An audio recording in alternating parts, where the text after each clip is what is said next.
السلام علیکم ورحمۃ اللہ وبرکاتہ۔ ایک خاتون ایک مولوی صاحب کے پاس گئی۔ مولوی صاحب کوئی ایسا تعویذ لکھ دیں کہ میرے بچے رات کو بھوک سے نہ رویا کریں۔ مولوی صاحب نے تعویذ لکھ دیا۔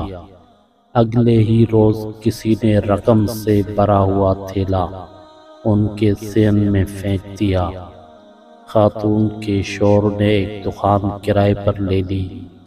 کاروبار میں برکت ہوئی اور دکانیں بڑھتی گئی اور پیسے کی ریل پیل ہو گئی۔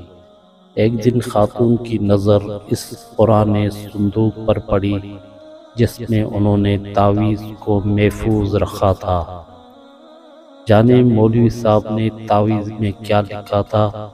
تجسس میں اس نے تعویذ کھولا تو اس میں لکھا تھا، جب پیسوں کی ریل پیل ہو جائے تو سارے پیسے تجوری میں چھپانے کی بجائے کچھ رقم ایسے گھروں میں ڈال دے جہاں رات کو بچے کے رونے کی آوازیں آتی ہو۔